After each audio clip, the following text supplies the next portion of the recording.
You can kind of put anyone in jail if you know what to do. How? You set them up. Does the Bureau practice entrapment a lot? And we get really close. We call it a nudge. A nudge. A nudge. Sometimes you just gotta give them a quick little, just to see what happens. Sometimes you light the fuse and just wait for it to follow. Nothing like putting out a fake social media thing to like really get people mad. Alex Jones. Yeah, so we were after him. You are? Hardcore. We did what we wanted. Which was what? Took his money away, chopped his legs off. Gavin O'Blennis is a contracting officer at the CIA. O'Blennis worked for the FBI in 2021 and 2022 in the San Diego office, moved on to Homeland Security where he conducted asylum interviews at the southern border, and now works for the CIA managing multi-million-dollar contracts across government agencies and private sector vendors. I work for, how do I put this without, I'm not supposed to tell people kind of job. If I say intelligence, what do you think? CIA? Yep. Oh, you work for the CIA? I do. That's incredible. I'm a contracting officer. That's amazing.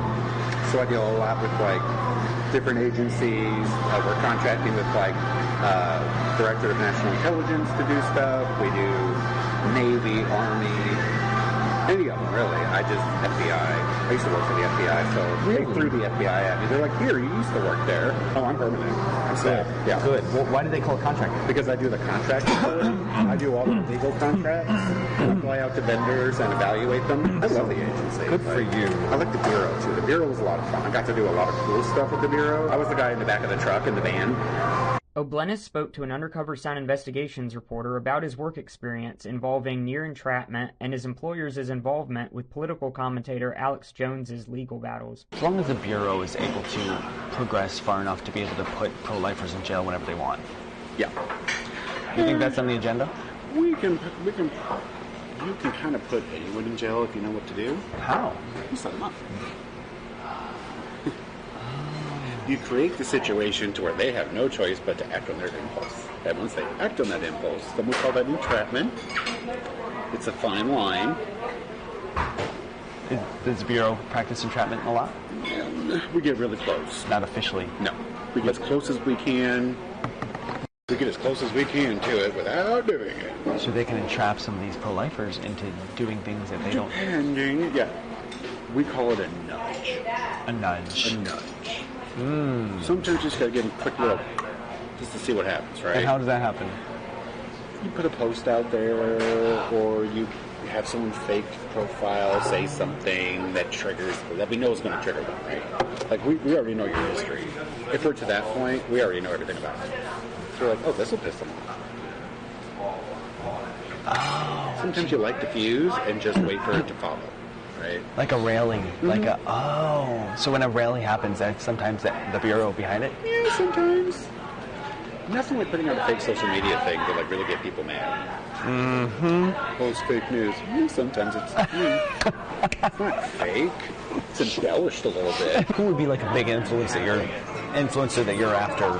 You like a, I don't know, like I don't even know these names, like a Fox News person or like a Tucker Carlson or like... Oh, I'm sure he's on the radar, right? You always want the biggest and loudest. Like that, what was his name? The one that said the Sandy Hook didn't happen. Alex Jones. Yeah, so we were after him. You are? Hardcore. Are you still after him? Why? Because he's broke. He got found guilty and had to pay like $100 million. So why were you after him? We're not anymore. Just to get the money from him? Yeah. Was that court case used? Was that a CIA Sure thing? was. That was an agency thing? Well, actually it was a defamation case. So it's a civil, not government. But we were looking at all of his followers, commenting, following, like, who's that going to be this to, right? So even though it's technically not not the agency, definitely, but the Bureau, for instance, yeah, that's not our purview. It's a civil matter. But since they got all this access to his stuff and it's there, what can we go find? And did you find anything? I can't tell you if we did. But, so, it's just kind of like, realize the opportunity that you have. So with Alex Jones, you were watching him long before anything ended up happening. Probably. It wasn't my office, but, I mean, we would have been well aware of what he was doing. And the goal with him was what? Just to bankrupt him? Oh, pretty much. And we let the families do it. And what? We let the families do it. Were they encouraged to do that by the Bureau? Like nudged? We don't encourage people. But like, We just say there's no federal statute being broken, but you do have the option for a civil case, and it's a pretty good case, in nice. our opinion. So, that makes so much sense. I have a cousin who's a lawyer, so that's a lot of these cases. They're kind of encouraged by the FBI. Yeah, like there's nothing federal law we can do, but civilly, we can go at him that way and chop his legs off. And they did. Yeah. So the FBI was happy. We didn't care. We were like, oh, Basically, the citizens did your job. yeah. Wow, so you can encourage a civil lawsuit. Not encourage, educate. What can you do with people like Alex Jones now? Because he's still out there. Yeah. He's still chirping. He can chirp. They still watching him? Yeah. Why? He did what we wanted. Which was what? Took his money away. We shut him up for a while. You're never going to shut him up permanently.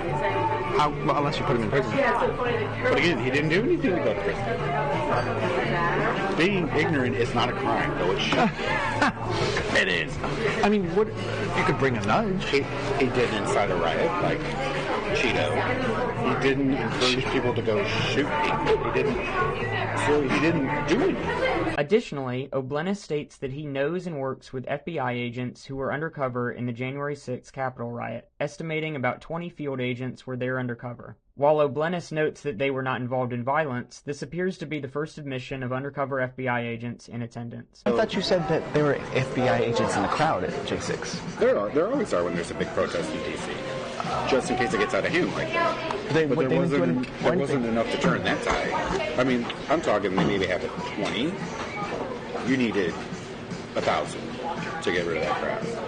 So they had like, that was just 20? Yeah, just go through who's there and see what I can hear, that kind of thing. Wow. Yeah, definitely. They needed 1,000 at least. Well, Wow. see, that's also Capitol Police jurisdiction. They're in charge. So the Why they FBI, didn't have more on hand, I don't know. the Bureau didn't really want people knowing that they were in the crowd. Mm-hmm. Because that would be overstepping their A bounds. little bit. Do people know that? Why? Did people know that the Bureau was in the crowd? Nope, and probably never will. You know agents that were there? Mm-hmm. Really? They work for the agency now.